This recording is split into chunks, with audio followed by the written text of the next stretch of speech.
अस्सलाम वालेकुम। दुनिया व्लॉग के साथ मैं हूं अंजुम फारूक। एशिया कप में पाकिस्तान और भारत का मैच एक बार फिर बारिश की वजह से मुलतवी हो गया है। अभी 24 ओवर का खेल हुआ था कि बारिश होगी और दोनों टीमों को पवेलियन जाना पड़ा।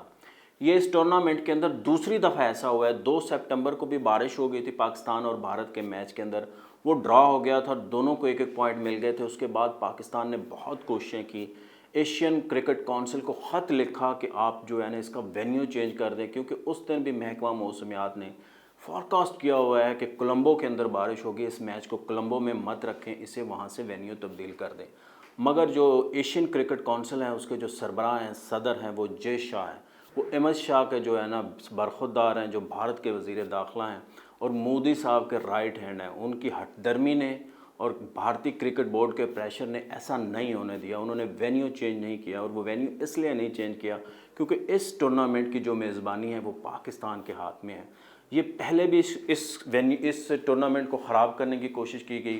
पाकिस्तान के अंदर ये टूर्नामेंट होना था, भारत ने पाकिस्तान आने से इनकार कर दिया, और उसके बाद इसके बहुत सारे मैचेस जो है ना, ज़्यादातर मैचेस जो है ना श्रीलंका में शिफ्ट किए गए। यहाँ पे 4 से 5 मैचेस हुए हैं पाकिस्तान के अंदर।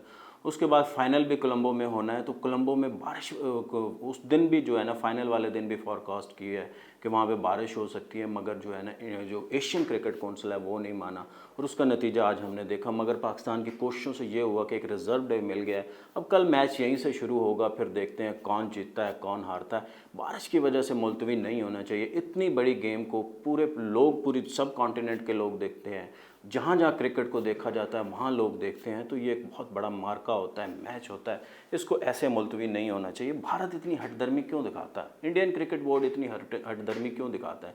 वो पाकिस्तान नहीं आता, वो बाकी मुल्कों के ऊपर प्रेशर डालता है कि पाकिस्तान ना जाए।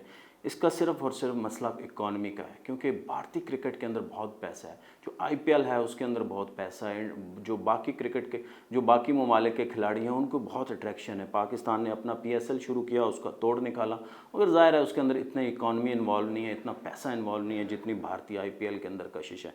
और भारत वैसे भी बहुत बड़ा मुल्क बन चुका है, वहाँ की इकॉनमी बहुत ज़्यादा है, तकरीबन 3300 अरब डॉलर का उनका GDP का हजम है।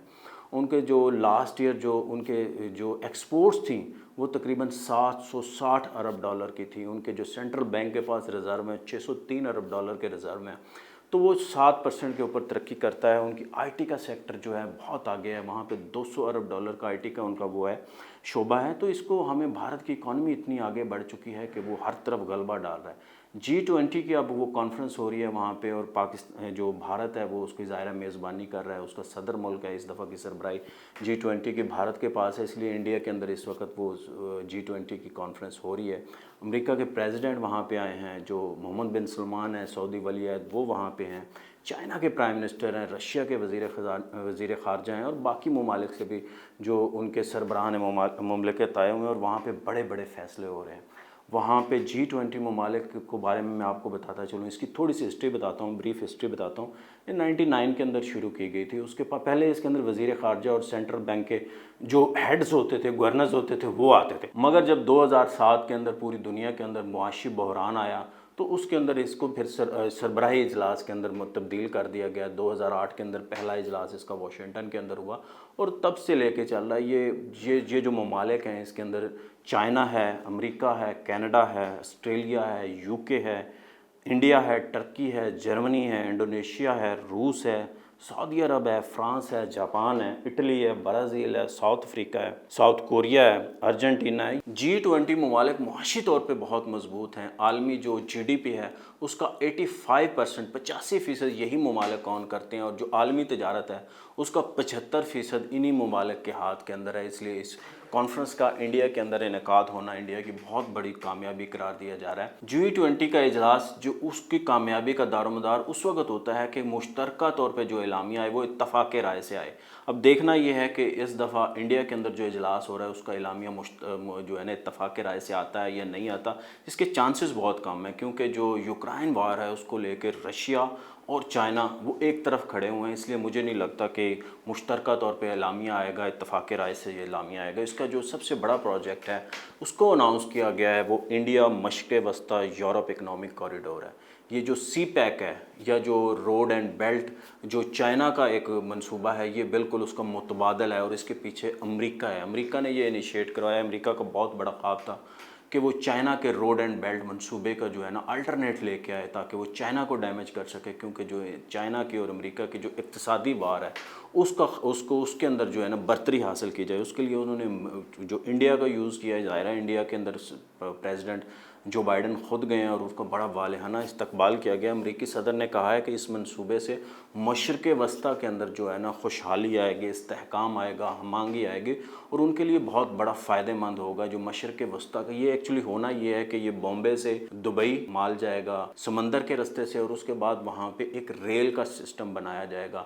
جو مڈل ایسٹ کے ممالک ہیں، سعودی عرب ہے، قطر ہے، عمان ہے، باقی جو یمن ہے اور جتنے بھی ممالک ہیں، ان کو جو ہے نا ریل کے ذریعے جوڑا جائے گا۔ مشرق وسطیٰ کے اندر ریل سسٹم بہت نہیں ہے، اس لیے جب انڈیا سے مال جائے گا ان کی بندرگاہ کے اوپر جائے گا، اور وہاں سے ریل کے ذریعے اس کو پھر پورے مڈل ایسٹ کو جوڑا جائے گا، اور پھر وہاں سے اس کو یورپ بھیجا جائے گا۔ کہا جا رہا ہے کہ دبئی سے یہ مبینہ طور پر جو اسرائیل کی بندرگاہ ہے وہاں تک جائے گا، اور اس کے بعد جو ہے نا اس کو یورپ بھیجا جائے گا۔ کیونکہ مڈل ایسٹ اگر یہ منصوبہ بنتا ہے، اور اس کے بعد اس کا یہ بھی منصوبہ ہے کہ اس کے بعد اس کو بحیرہ اوقیانوس سے لے جا کے اور امریکہ تک اور کینیڈا اور جو لاطینی امریکی ممالک ہیں ان تک اس کو پھیلایا جائے گا۔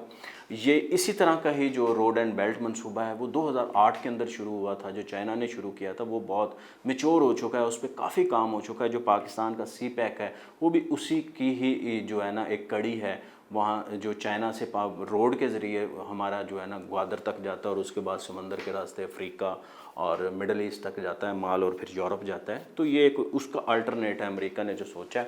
اس سے ظاہر ہے ایک الٹرنیٹ روٹ ملا ہے دنیا کو، بھارت کو ایک الٹرنیٹ روٹ ملا ہے، کیونکہ جو پہلے تجارت ہوتی تھی، جو پہلے یورپ کے اندر انڈیا کا مال جاتا تھا، یا انڈیا کو جو مال آتا تھا، یا جو اور انڈیا کے پاس کے ممالک ہیں وہ نہر سوئز کے ذریعے سے اپنا بحری بیڑا یا مال بردار بیڑا جو ہے نا وہ بھیجا کرتے تھے۔ وہ ایک تنگ جگہ ہے، وہاں اگر کسی وقت کوئی بحری بیڑا یا مال بردار بیڑا پھنس جاتا تھا تو بہت مشکل آتی تھی، کیونکہ عالمی تجارت کا 10% جو ہے نا اسی راستے سے گزرتا ہے، اسی راستے سے گزر کے وہ آگے یورپ میں جاتا ہے اور پھر امریکہ تک جاتا ہے۔ تو یہ بڑا اہم تھا، اس کا الٹرنیٹ روٹ کوئی نہیں تھا۔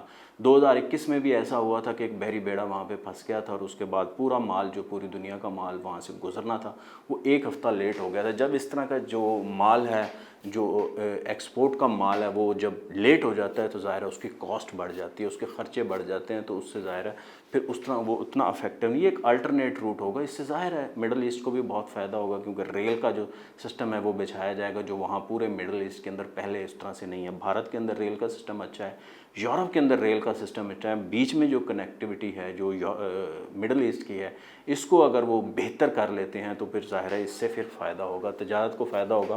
اگر ہم اس نقطہ نظر سے دیکھیں، اس منصوبے سے عالمی تجارت کو فائدہ ہوگا، پیسہ بچے گا، وقت بچے گا، اور بھارت کا مال جو امریکہ تک جاتا ہے، یورپ ہی نہیں امریکہ تک جاتا ہے، اس کو بھی ایک الٹرنیٹ روٹ مل جائے گا، کیونکہ بھارت کا مال یا ویتنام کا مال اور باقی ایون چائنا کا مال جب وہ نہر سوئز سے گزرتا ہے تو اس کے بعد جو ہے نا بحیرہ روم میں جاتا ہے، اور وہیں سے پھر بحیرہ اوقیانوس کے اندر جاتا ہے، اور پھر امریکہ، کینیڈا اور لاطینی جو امریکہ کے ممالک ہیں ان کے اندر جاتا ہے، تو اس سے بھی بڑی آسانی ہوگی۔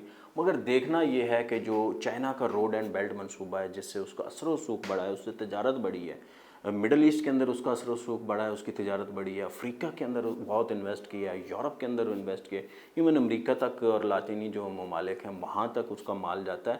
تو دیکھنا یہ ہے کہ یہ منصوبہ کب اس قابل ہوتا ہے کہ وہ روڈ اینڈ بیلٹ منصوبے کا مقابلہ کر سکے۔